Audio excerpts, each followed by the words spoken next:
Life Audio. Today on Talk About That, John questions the morality of sneaking outside candy into the movies. Meanwhile, I join the podcast remotely from snowy Michigan and tell the history of the phrase innocent until proven guilty. Plus a conversation about the Pottery Class Paradox and why making a lot of things is better than obsessing over perfection. Today's episode is not sponsored by co-pays at the doctor's office. It's the money you pay after you pay for insurance and right before a mystery third amount that you'll find out about later.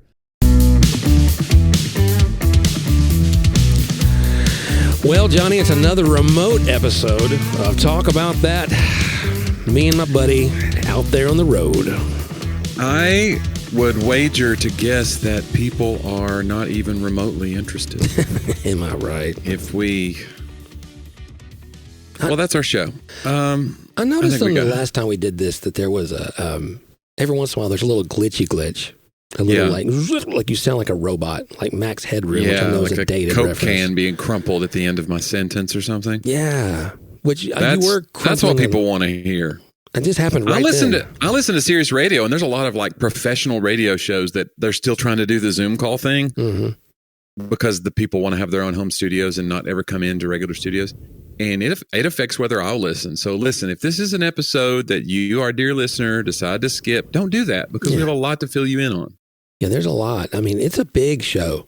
Like, I don't normally say that, but Johnny, just get in the Coke can with us. Yeah, it's funny as you said that. By the way, it did the whole crumpling thing. So, and Johnny does crumple a lot of Coke cans behind the scenes. That's true. How do we know I'm not crumpling a Coke can right out of frame? He wants to smash him right on his head. It's a whole thing. That's not what I do. It's like that. What was remember that episode of The Office where they're trying to intimidate, what's his name? The guy that's Pam's ex-boyfriend that's real good looking. Oh, Roy? Guy. No, the real good looking guy that's the salesman who thought she was nerdy or dorky. Remember that guy? Yeah. And they're sitting there. Danny Trebain, Danny, somebody. Danny. And they're trying to get invited to his party. He's like, Danny. And Ryan's sitting there and he's got the Coke can. He's like, we wouldn't want things to get, messy. And he tries to crush the can and he can't do it.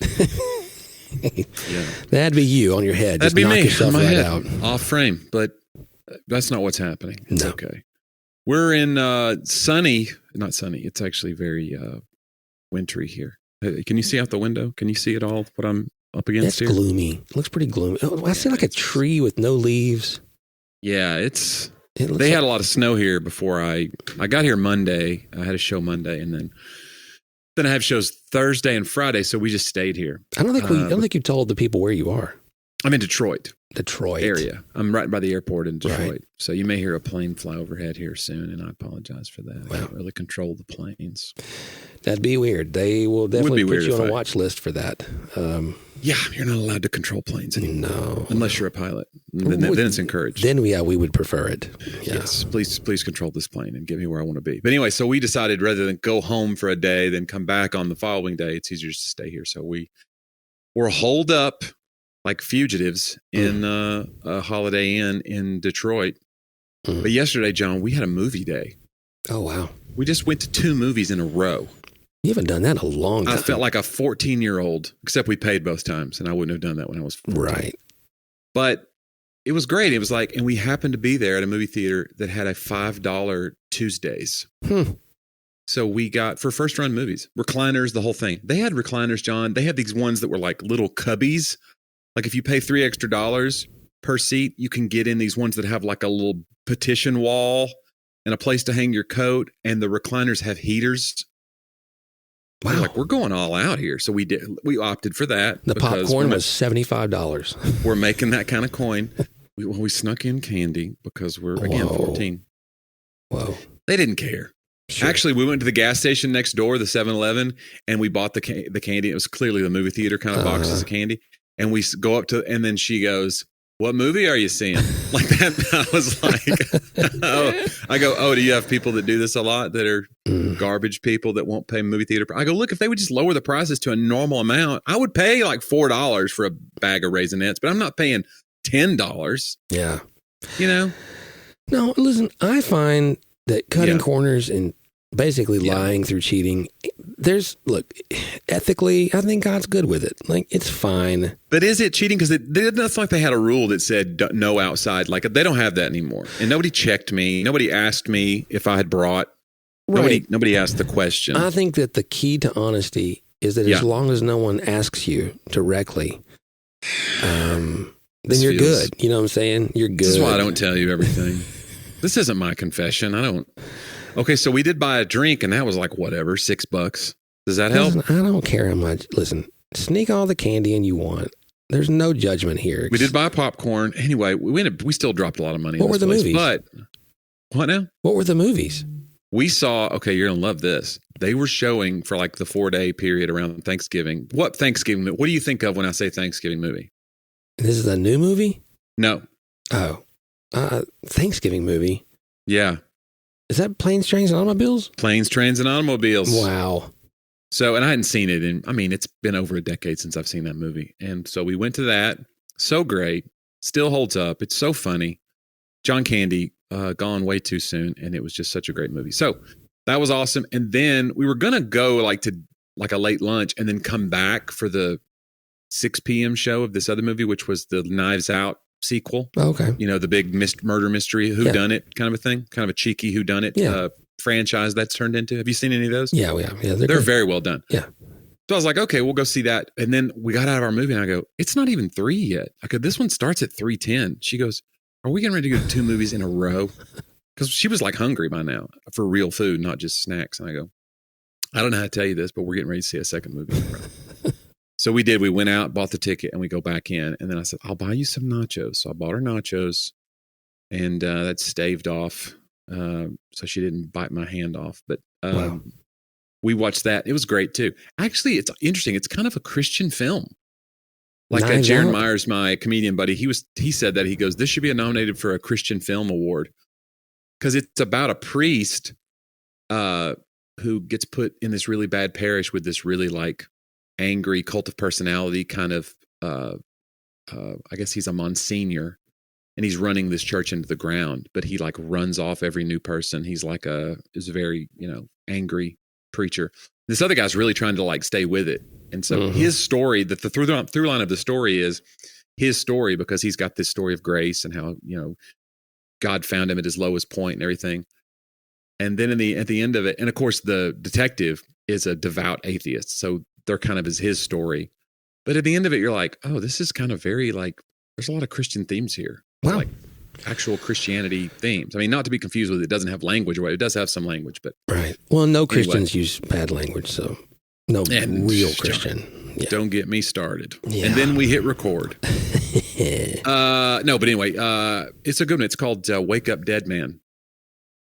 A Knives Out mystery. They all have to have the little. It's a third one, I think, isn't it? It's the third one. Yeah. They've all been good, and it's amazing. These writers, it's the guy that did what's his name? Ryan. I'll get it wrong. Ryan, not singer. No, Ryan. Anyway, I can't remember his name. But he wrote The Last Jedi, which that's the most famous thing he wrote, because a lot of people hated that.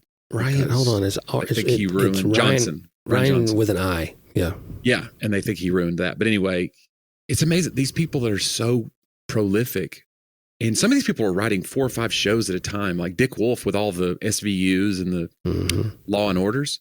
He's writing all these intricate through lines. You're like, how does he not get confused? And then there's who's the one that does every show on, they did Yellowstone and they did Taylor Sheridan. Yeah, Taylor Sheridan is writing every show on television right now. And I'm like, how do they not? Yeah, he gets himself in trouble for basically being a little too ambitious, because they'll get a show started and he's got another show started, and then they'll get backed up, and then people get mad. It loses momentum. Next thing you know, Kevin Costner's laying dead in season 6 or whatever, and they hate each other. You know what I'm saying? So that's what's happening. It's a tale as old as time. So it is a tale as old as time. I've seen it just the once. I don't know. But anyway, movie day was a resounding success, and it was cool just to have a day to do. I was just required to do nothing. I don't know if you've had a day like that in a long time, and I apologize. It feels like I'm throwing it in your face, and I'm sorry, because I know you're a father. And so, we took a rare, I want to say maybe the day after Thanksgiving, and Laura had a bunch of stuff to do. And then we ended up, there was football on, And she kind of finally, about mid-morning, she was like, I might not do those things. And I was like, you don't need to do those things. Yeah. And we kind of just, go. Took a day and we did a couple things, but mainly watched football and read. And then she's like, now I'm gonna have to work twice as hard tomorrow because of this. There is that. But we had another, so we could do it tomorrow. We have a couple of days off here. So, and Sadie was still recovering from, her wisdom teeth surgery. So there was no thing to go do, like volleyball or whatever. How is Sadie's teeth? Did everything work out? No dry sockets? No. Nope. She's all good. It's all healed up. Well, mostly. Yeah. I think it's all healed up. So mostly healed up. I don't know. I'm not really a doctor. This is where I would normally pitch to an ad about Smile Direct Club or whatever ad it's going to be. Let's see if they target it. Let's take a minute, John, and hear from just a few of our fine sponsors.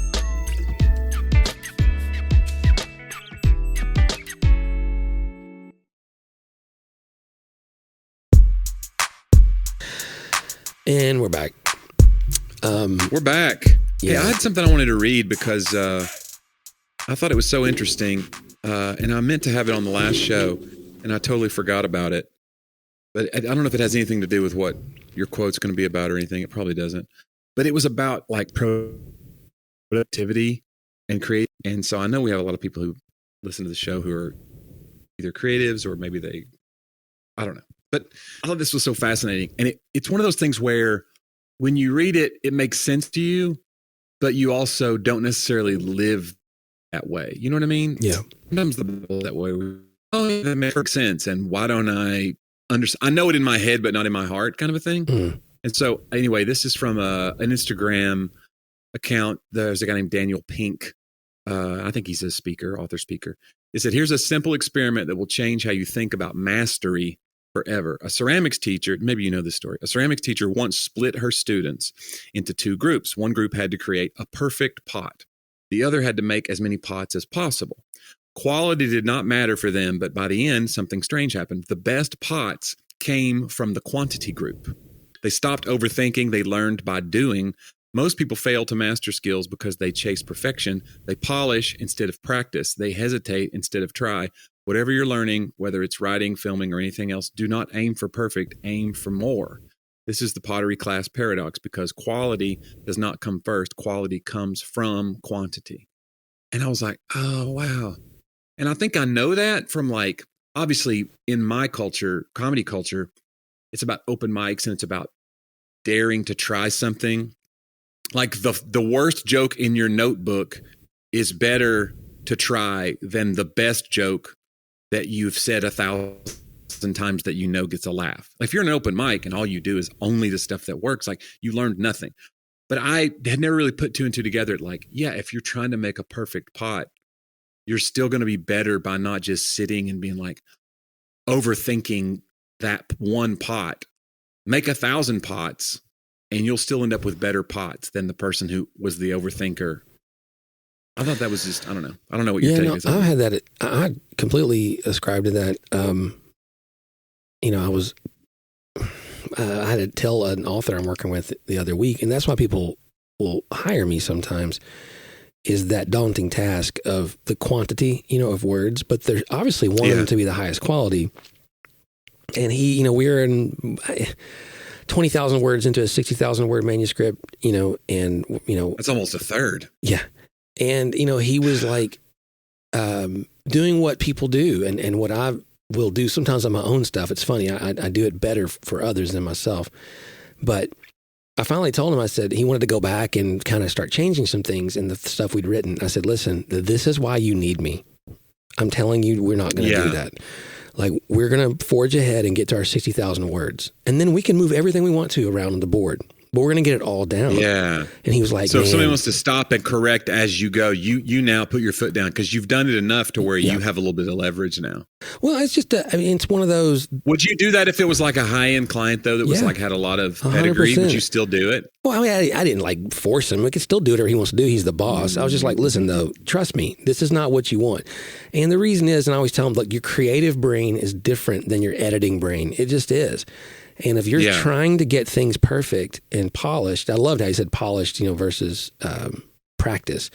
If you're trying to get things polished, you will not continue to be creative in that vein. And I think your world's different because, there's a different level of polish that has to make something good enough to bring to a stage. But on paper, that's the hard part is I can convince myself in the shower if I have a thought like, well, that's funny, but it's funny in a way that's not 75% done. It needs to be about 75% done before I can bring it to the stage. And I know some people will just like, if they have a weird thought on the way to the stage, they'll just say it and then like see what happens. And I've done that before, but it's very scary. Yeah. Well, it won't have layers probably if you do that, right? It won't have tags. Yeah, and it does get better over time. Yeah. But the first audience that hears it is not going to get that experience. They're going to be like, oof. Yeah. And if you have like 4 or 5 of those in a row, you can lose the audience. Yeah. If you're like, I'm just going to try some stuff out here, see if I can make some pots. Well, what's funny is, I was driving by a church marquee today that said, Jesus is the reason for every season. I was like, come on. And I had like this thought of why our church doesn't have a marquee. And I started thinking, I think I told you before that we had one growing up in my church. And one time they put me in charge because I thought I was all fancy schmancy in my teenage years. Yeah. And the thing I put up you there, thought you were going to be deep and put your own thing on there, put your spin on it? And it was awful. And I look back at it and go, it was awful. And then were you trying to be like too deep for your... Oh, yeah. It was like a Halloween thing. It was like Halloween time, and I was like, God knows what's behind our Halloween masks. I was probably 14 or something, No, they let me have it. And I was like, oh, no. And I knew... Did they call you out on it and be like... No, I think it was actually... No, they were just like, good for you, John. It was God does know. To be honest with you, it was an upgrade from a lot of the other things that were there. Right. But... You think it's hot in here... We didn't do a lot of those, I think. What's that one? Yeah. Yeah. But I was like, but the difference is I wouldn't know that I don't want to do that now. Yeah. I wouldn't know how to say things differently if I hadn't said them that way when I was young. Like, that's true. If you avoid being the awkward one or the one that tries things, and I have that thought all the time with our songs from those days. I'm proud of maybe 5 songs out of the 105 that I've written or whatever, 150. But you wouldn't have the good 5 without the bad 100. Like you can't, I totally identify with that. But I think it's one thing. It's like I read it and I knew it was true, but it's almost like you go, oh, this is why you have to keep working on things, and you can't because the good. I have to clear up. Like John Acuff used to have a thing about that. He would say, sometimes you hold on to things because you're afraid the next thing you create won't be as good. And he goes, but what if it's like you have to make room? He goes, you feel like it's a tissue box and eventually you're going to get to the end of the tissues. And he goes, but what if it's different? What if it's like you have to clear out those old ideas to make room for new ideas in your mind? Yeah. You think of it totally different now. He goes, I used to be like afraid the tissue box was going to eventually like, oh, there's all your good ideas. He's like, no, it's not like that. It's like, you can't make room in your head for those new ideas until you decide to stop using the old ideas. Was John Acuff, did he start with stuff Christians like? Was that him? Mm-hmm. That was just a blog. Yeah. So when I think of him, I think of like a guy that went from a blog that blew up when blogs were really first blowing up into immediately into a successful writer. He is obviously a hustler. I'm not saying he doesn't put the time in, but I mean, he probably had a bestseller within his first 1 or 2 books, which is very, very rare. And I would imagine if I was in that place, it'd be really hard not to think, well, how am I going to top this, right? I mean, to keep going. I mean, whose sophomore project is ever as good as their original, right? As the first release. It's hard to get there. Yeah. So I think that's a really good. Yeah, part of that's about the hunger. Like you lose some of that hunger if you have some success. Success is a terrible teacher for most people because you're like, oh, I'm invincible. Or not me. I think I panic. I'm like, how do I? Right. I can't top this. I can't extend this. And I think one of the things, just the way I'm made in my Enneagram 6 world, is that things don't feel successful to me unless they can live in perpetuity, and I have to, Okay. I'm really working now on that. I was telling my daughter the other day, I was like, hey, your life is like a book with chapters. And what I want to do is when something goes the way I don't want it to go, I want to act like the whole book is bad now. But if there was good things in chapter 2 and now there's bad things in chapter 6, I can still flip back. It doesn't change what was good in chapter 2 just because things are different in chapter 6. And, I thought, man, it'd be great if I would actually internalize that for myself. Right. If you actually lived that way. Right. Didn't just tell my daughter things that I just make up. No, I mean, it was reaching me too, but, Jonnie, that's what happens. I reach myself sometimes, and sometimes you're reaching out for some, and the advice was for yourself. That's an old Chinese proverb, actually. To have a great life, live by the advice that you give other people. John, how about taking your own advice sometimes? I know. How about making some pots and see what happens? Yeah, I've been making a lot of pot. Wait, that's a different thing. So I don't mean that. Please don't. Dear listener, please. Dear listener. Hey, before I do, Jonnie, my quote of the week, I do just want to remind you guys, especially since there's a lot of giving happening this week. It was Cyber Monday and then Giving Tuesday, about our friends at NICE, the Nashville International Center for Empowerment, who walks alongside our neighbors who are refugees, helping them find jobs, learn English, navigate immigration paperwork. Some of them, they wait decades sometimes to get here, years. Green card and citizenship fees have risen, and what's happening in our country right now around immigration. Often their status is being denied or frozen, just on and off. And there's a lot of real people there who are fleeing difficult situations, and we can maybe help make a difference to bless them and live out what the gospel talks about, which is being kind to the stranger who lives among us, is what it says in the scriptures. So, hey, check out empowernashville.org/donate. There'll be a great week to go. And whether you live in Nashville or not, and you're looking for a place to help immigrants and refugees, go to empowernashville.org/donate. And you can do what me and Jonnie do, man. I'll support them monthly, and you can make a lasting impact there. So check it out. One more time, empowernashville.org/donate. There you go. Beautiful. Yeah, I love it. Hey, it's that time, Jonnie. It's my quote of the week. We call it, They Talked About That. Take one headphone off.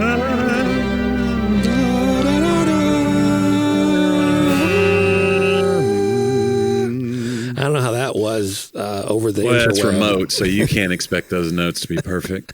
Well, and the way this is working today, all the music has to be really loud in our ears in order for this to work. Yeah, something's... And so, it's a lot going on. Jonnie and I are both deaf now and singing over that the best we can. Like ships passing in the night. I'm in Detroit. He's in Nashville. What can you do? Hey, we're doing everything we can to get a show out to you guys. Quit complaining. Yeah, why are y'all... I just don't understand the complaining.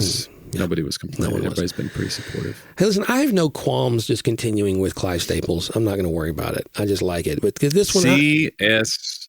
Lewis. I may have said it before too, and I don't have qualms about that. I don't have qualms using the word qualms now 4 times.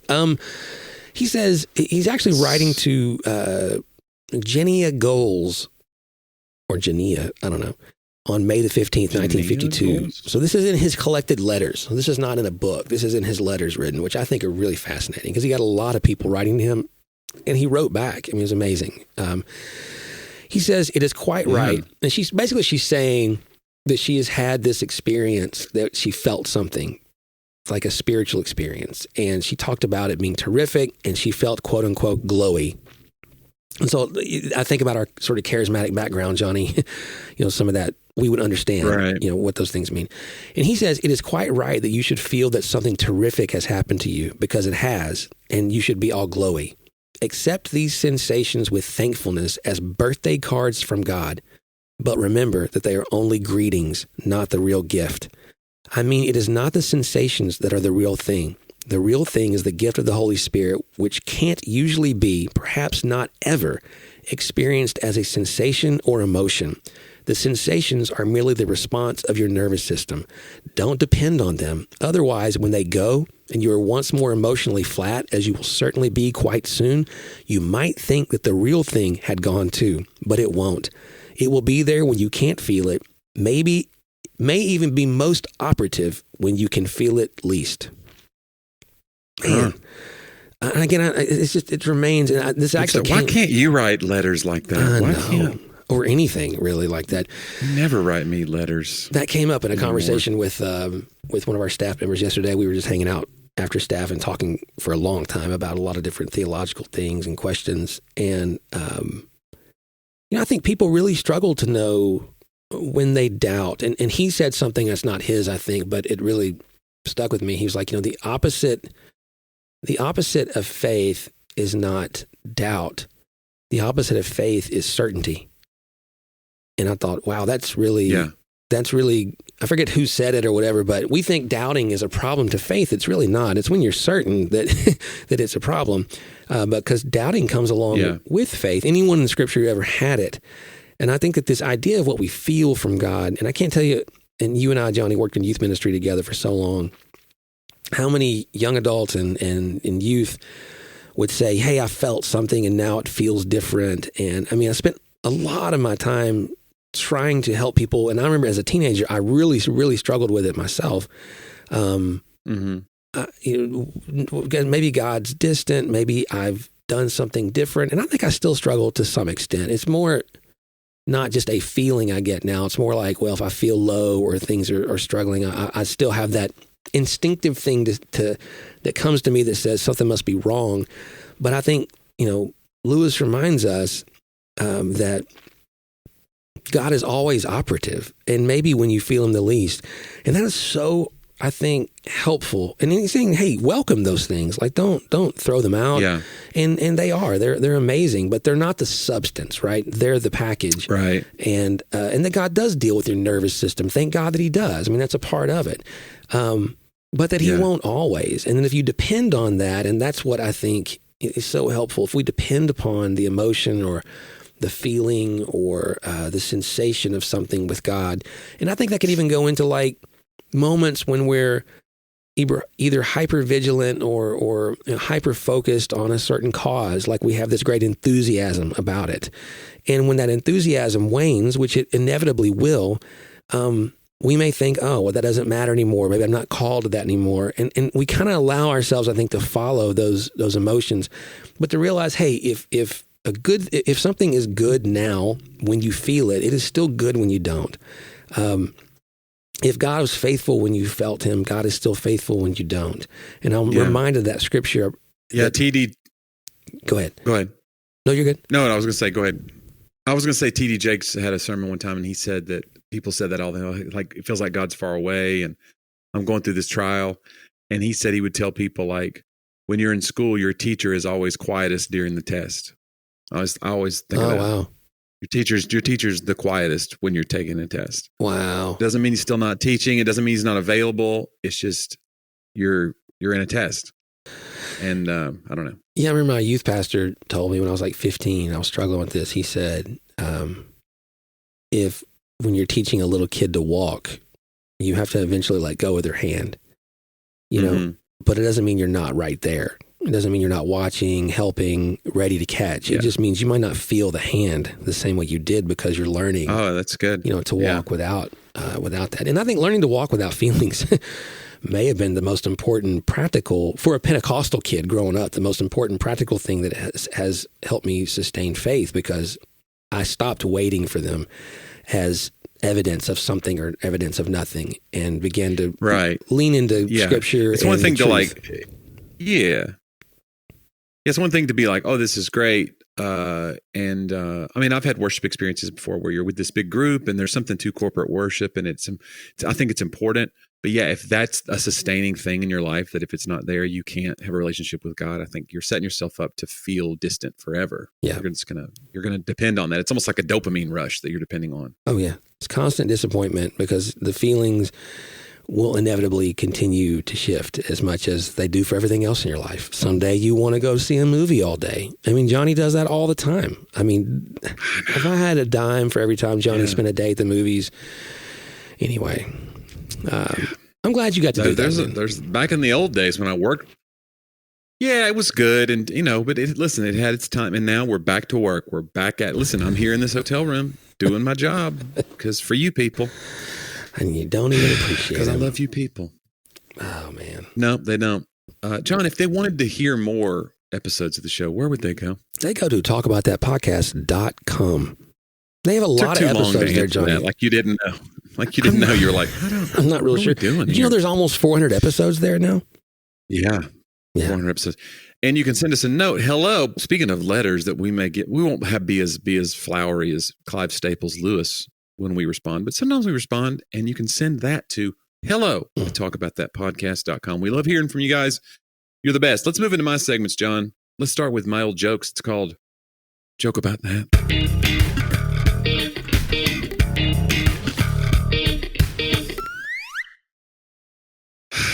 I'm telling you what, the internet is a treasure trove of old jokes, and I dig for them like little truffles, like a pig with truffles every week.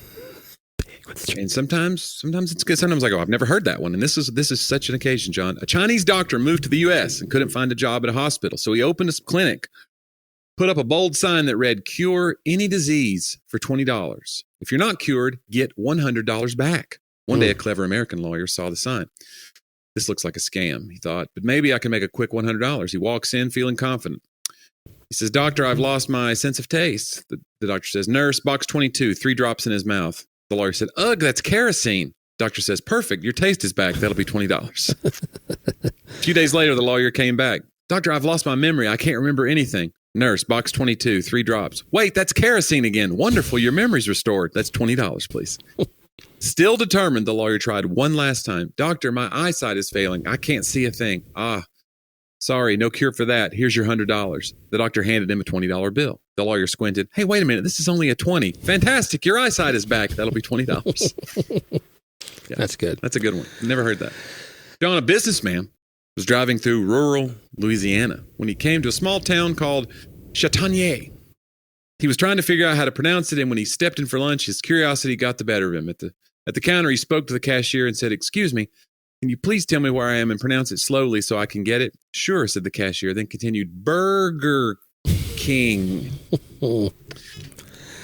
John, let's do This Week in History. We have a real story like that. You know that, right? Yeah, that really happened to my brother. So we were dropping some kid off. In my first job, we worked at the Knoxville Zoo. And there was another kid who worked with us. He was like 15. It was my little summer job. And so my older brother, Todd, he was like, "We'll take you home." So he took him home. And it was way out in Union County. We're in the middle of nowhere. And we got lost. This is before GPS. We didn't know where we were to get back home where we lived in Knox County. So we pulled over at a Weigel's, which is a gas station, like convenience store and in the area. So I'm going to go in here and just ask him. And he just walks in, throws it in, and he goes, "Ma'am, where am I?" And she said, "Son, you're in Weigel's." And he goes, I go, "What did you say after that?" Because he came back out of the car. I thought he had directions. He goes, "We're not going to get directions here."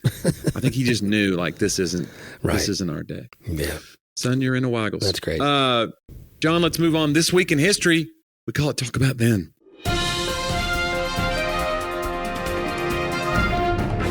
Boom. John, this week in 1948, the 7-inch 45 RPM record debuted. And the new format was announced by RCA in a front page article in Billboard magazine. The first release of the 45s came the following March. The records originally came in 7 translucent colors, which I didn't know. And they were colored for each type of music. Dark blue was for light classics. Light blue was for international. Yellow was for juvenile. It's interesting. Oh, wow, juvenile. Juvenile. My comedy CDs would have been on a juvenile label. Bright red was for folk music. Deep red, classical. Green was for country, which makes sense because you're talking about agriculture maybe. And the regular black vinyl that we know today was for popular music. So it's probably why when you see an old 45, a lot of them are black in color because when you see them, it's usually like a pop record, popular. But originally they were all they were color coded for genre. I think we should still do that.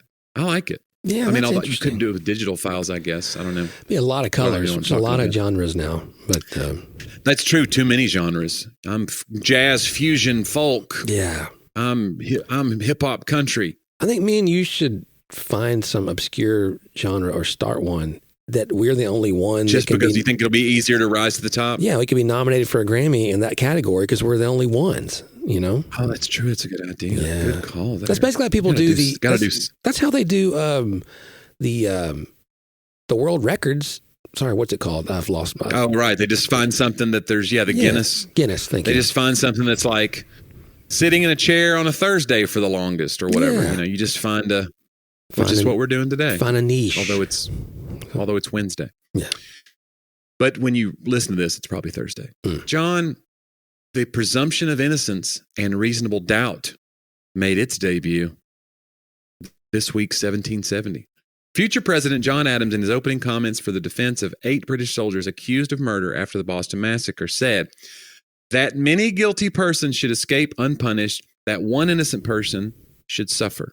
The reason is because it's more of importance to community that innocence should be protected than that guilt should be punished. For guilt and crimes are so frequent in the world that all of them cannot be punished, and many times they happen in such a manner that is not of much consequence to the public, whether they are punished or not. This is an interesting defense of this. Mm-hmm. But when innocence itself is brought to the bar and condemned, especially to die, the subject will exclaim, "It is immaterial to me whether I behave well or ill, for virtue itself is no security. And if such a sentiment as this should take place in the mind of the subject, there would be an end to all security whatsoever." So this set the precedent. This quote set the precedence for presumption of innocence of clients, and that they must be proven guilty as opposed to proving they are innocent. This trial was also the first time the phrase, quote, reasonable doubt was used in a court, when Justice Peter Oliver instructed the jury, if upon the whole ye are in any reasonable doubt of their guilt, ye must then, agreeable to the rule of law, declare them innocent. So if there's any reasonable doubt. So that all debuted because of the Boston Massacre. Again, these are very flowery words. I don't think we could do this today. You just don't see a lot of this. Wow. There's a lot of ye's and if then we, upon, therefore, hereby. I love it. And, John Adams is a real interesting, people kind of forget that most of these guys were attorneys. And, Alexander Hamilton was defending right after the Revolutionary War. And there's so much that they did because it was the beginning of precedent in American society, so it's interesting. And then he became a president. Come on now. Hey, president. He's the John second president. I'm sorry for that. That was my fault. How bad? Sometimes I don't think before I speak. John, this week, 1967, the first successful human heart transplant was performed by a team led by Professor Christian Bernard in South Africa. The patient lived for 18 days, but he kept going. The next patient lived a few months. And then 12. Then the third that he did was 12 and 24 years, respectively. So people were living longer. But there was a whole article about him, and I don't want to read the whole thing, but it was basically saying it was kind of praising almost like a extreme confidence in surgeons. And so you need your surgeon to not be godlike, not be arrogant, but have this thing of like, we're going to keep trying new stuff. Right. If you start losing that in like medicine, of people just throwing stuff at the wall to see what sticks, like the pot thing all over again. You got to make pot. Sometimes you got to do some heart transplants that only last 18 days, right? So saith the Psalm. Yeah, that's what I've always been told. I mean, I feel bad for the 18-day guy, but he wasn't going to live at all if we didn't try something. So it's like, he was a cog in the wheel. He was like a stepping stone to the heart transplant. But I was surprised it was 1967. Well, the I first guarantee you, human heart transplant. Because again, I know a transplant patient friend on staff, and then I have a guy. My financial advisor had a heart transplant. He's a younger guy, yeah. And what I would imagine happened in that 18 days and the other short ones is they did not know about the anti-rejection meds yet. That's the whole thing. Right. Transplant patients live the rest of their life on anti-rejection, and so probably didn't realize how the body would react even if the blood type was the same or whatever. So, Johnny, I'm not a surgeon, but no. I'm not. But keep trying stuff. If you need to, come on, guys. I think that's the lesson here is You can try. Right. You got a bread knife at the house. Let's go. Let's No, go. please, dear listener, Yes, please don't try surgery. No. There's the schooling and stuff. We still hopefully, I mean, I know that we're getting to the point now where education is frowned upon. I don't know how we got here, but we're here. So please, I want to make sure our surgeons have been educated. Yes. John, this week, I don't know how to segue to this, but born this week in 1948, Ozzy Osbourne. Huh. He's an English Hall of Fame Grammy-winning singer-songwriter, the late Ozzy Osbourne. Of course, he died in 2025 recently. He was the founding member of Black Sabbath, known as the Prince of Darkness. A lot of that was just, obviously, that was theater, but didn't stop a lot of people that we grew up with from believing all of it. In 1982, he bit the head off a bat famously during a concert. Now, here's the behind-the-scenes story that a lot of people didn't know, but it was in the story, but it's like people just kind of think, of course he bit the head off a bat. He's crazy. The bat was thrown on stage by an audience member, and Osbourne did not realize it was a real bat until after he bit it. So I think he thought it was just a toy, and he was going to do like a theatrical, like, ah. And then he's like, I've bitten the head off of a real bat, and the bat bit him. He had to be treated for rabies. Okay, wait a second. Yeah. Okay, wait a second. First of all, when he grabbed the live bat. I think it was stunned, though, and he didn't realize. Okay. You know, the bat's stunned, or it's not like he grabbed it and the thing was like quivering. I think he thought, hey, this Even isn't really then, like a could stuffed you tell animal. It wasn't plastic? You know, when it had and then number two, basically it's like a flying rat. Right. You should be able to tell that it's, but number two, like. Do you think you could tell a real bat from a stuffed bat? I do think it could. Now, maybe. Well, when you have to bite it to see. That's that's my. You gotta bite what the I would bat. say. You got to see if it's.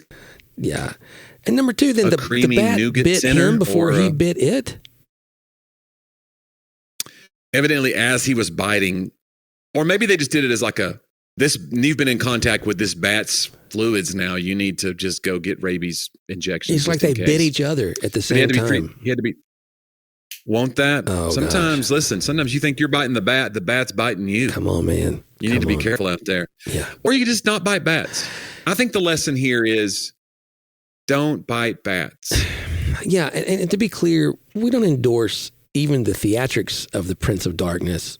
I mean, I'm not saying that I don't know why Jonnie is into witchcraft. Although, listen, Crazy Train's pretty great song. We can all admit that, right? That's how it goes. Yeah. Millions of people living as foes. Hey, I think we're there. I think he predicted that. We're there. John, this week, 1964, we closed. John, this week, 1964, the classic television special. What do you think it's going to be? 1964. I'm going to go ahead and tell you it's a Christmas special. Yeah, no, this is going to be Rudolph. Rudolph the Red-Nosed Reindeer premiered on NBC. It has aired every year since, making it the longest continuously running Christmas TV special in history. The story was based on the Jonnie Marks song.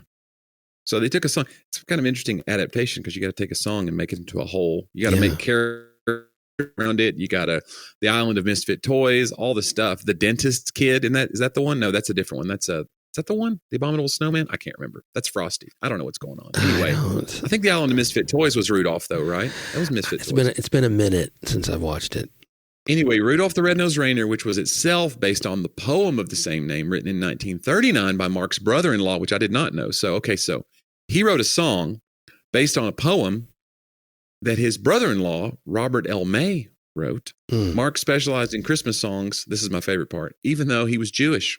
He also wrote Rockin' Around the Christmas Tree and A Holly Jolly Christmas. You're kidding. Yeah. Wow. So he did all right. Come on. Yeah. He did okay for himself. It's like a little cultural appropriation. He's like, look, I'm not into this, but if it'll sell, I'll take it. Absolutely. And that's what we do here, John. We're just out here trying to make a few shekels. Oh. What do you want us to be, dear listener? What do you need us to say? A few is exactly what we make. So, yeah. Have a holly jolly Christmas out there, everybody. We got a few more episodes to go. I think down the road. I think we're going to do a totally Christmas themed episode. I like the idea of that because our Thanksgiving facts went over so well. We've had such a public. Nobody cares, but I care, and for that we're going to do top 10 Christmas facts or something. Okay, do something fun. I like it. Maybe we should exchange gifts on the show too. Little white elephant, dirty Santa. Are we going to put a price on these? What if Let's do a $20 limit, because it used to be $10 limit, but now $10 is not going to get you much anymore. I want to confess something. Economy, I'm going to confess something you already know, but I'm the worst. You don't want to buy me. I'm just not. You don't want to buy. Yeah. You're not thoughtful. You'll be all creative and like, oh, I got this thing. And it'll be like, everyone applaud Jonnie. And then it'd be like, John's like, here's a pack of gum. Why is your impression of me in that voice? Look at me. I'm real creative. I'm the greatest. Well, we can do it. It's fine. It's fine. I just think it'd be fun for, the show. I don't care about the show. Wait. I don't care about the gifts, John. I'm doing pretty good. You saw my hotel room. Let me pan around again. Let me tell you something. Look at that. That right there is the honeymoon suite. You think? They're on the other side of that's just the wall. It's a tiny room, but yeah. Holiday Inn and Express, not sponsored. Which Holiday Inn, if I remember? So Holiday Inn Express and Suites. Holiday Inn Express. Do Inn they have Holiday Inns that aren't Expresses anymore? I thought all of them were Expresses, but evidently not. I don't know, but Holiday Inn was a movie as well. But did the movie come first, or did the hotel? Oh, that is interesting. I wonder if Holiday Inn, the movie with, was that Bing Crosby? Yeah. Was that Cary Grant? I can't remember who was in Holiday Inn, but that's an old film. Surely they weren't able to. The movie? Some copyright infringement. According to AI on Google, the 1942 movie Holiday Inn came before the first hotel, which is named after the film. Right. Again, appropriation. It was Bing Crosby and Fred Astaire. Oh, Fred Astaire. Yeah. Sure. So, yeah, that's pretty. That's a dream team right there, man. There's going to be a lot of song and dance going on in that one. Wow. What's your favorite? You like It's a Wonderful Life. You're going to say It's a Wonderful Life is your favorite Christmas movie. For classics? Yeah. Well, I mean. Yeah. Now people are going to say Die Hard all over it. We're going to always Die Hard is a Christmas. Okay, guys, we get it. I know that your entire personality now is arguing whether Die Hard is a Christmas movie. Yeah. But let's put it aside and let's just say the classics. Yeah, because it's not. I mean, it is, but it's got a Christmas background, and there is, yeah. Jesu, Joy of Man's Desire is in the soundtrack. Okay, because they play the when the people are plowing through the safe and all that. Yeah, or when the van hits the guy. I don't know what's happening. Yeah, there's like a fight. There's like a fight. Terrorists are being shot during Joy of Man's Desire. No, I'm a big Elf guy. I like Elf. Okay, sure. And obviously the classics. I would call that a modern classic. Christmas Story and Christmas Vacation. Those three. Yeah, sure. It bugs me that Chevy Chase isn't a great guy. It bothers me. I need everybody to be a good person. I don't need to, I can separate art from artists to a degree, but it's like knowing that he's such a curmudgeon and so bitter, it's like, it really bothers me. He's a talented guy. But he's just not fun to be around, evidently. There's not a lot of great Chevy Chase stories out there. Right. You don't see them toasting him a lot and all when all these guys are together. Right. So, yeah, not great. Sad. 2 of the 3 amigos are touring together for the last 10 years, to give you an example. Mm-hmm. And the third amigo is persona non grata. Not an amigo at all. Yeah. Not an amigo. It turns out he wasn't the best amigo. So anyway, sorry, Chevy. And hopefully there's still time to turn it around. There is. Listen, maybe he'll be visited by 3 spirits or something, and he'll see the error of his ways and be like, I should be a nicer person. Chevy, I'm trying to be a nicer. Listen, I'm no judge. I'm trying to be a nicer person myself. Who am I to say? Maybe there's some people out there be like, Johnny's a jerk. I get it. Wow. Maybe that's right. Yeah. Chevy, all you got to do is go to talkaboutthatpodcast.com, and it could really help on your pathway of reformation. You know what I'm saying? I don't think so, but you don't think so? I don't think he's listening. If he is listening, I hope his feelings aren't hurt, because I do like a lot of his movies. It bothers me. I just want everybody to get along. Like if I find out castmates did not get along, it bothers me. And they were just faking it. Are you like, oof, that's just fake chemistry?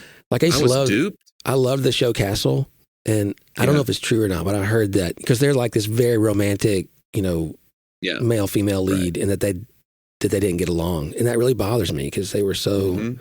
Yeah, you feel such chemistry. You're like, yeah. Turns out chemistry can be faked. And that's our show. Draw your own conclusions. John and I are very good friends. We're dear friends. Everything's fine. Yeah. We don't even fight off air generally. Yeah. We've had maybe 2 fights our whole relationship. I don't even call them fights. I mean, because I won so decisively. A tiff. Yeah. If they were physical fights, it'd be a little different, but whatever. Yeah. You can outwit me, but you cannot although maybe I've lost the weight. Maybe I wouldn't even be able to. I'd be wheezy. I'm out of shape now. I probably weigh more than you right now. Just knock you right over. No, you don't. Let me tell you something. Get out of here. This guys, I'm getting ready to hibernate for the winter, so got to put on that extra. Okay. Well, that's good. You got to put on those winter pounds. Remember the story about the bulky whale sweater. exploding? That's how I feel. Is that you? Yeah, that's. Go back and listen to that episode if you haven't. That's a great one. The whale. I'm hoping our guy that does our podcast clips now, Adam Bush, I hope he'll put a clip together with the original news footage. That's what I'm going to have him do, hopefully. So Yeah. see if he can and then we'll immediately get it pulled down. Yeah, that's probably For copyright infringement. Or something. Who's going to own that by now? You're fine. You think it's safe? I mean, I don't know. We'll credit it maybe in the, I don't know. No, we're going to monetize that mess. So, but anyway. All right. Yeah. Well, guys, hey, what a fun show. Jonnie, thanks for sacrificing with the hotel Wi-Fi and getting through it. We appreciate it. I literally have nothing else to do today. So it's not a sacrifice. Well, nothing going on. Nothing going on. But guys, hey, thanks for the time you gave us. I hope you're beginning to have a wonderful Advent and Christmas season. And we're going to continue this next week here on Talk About That.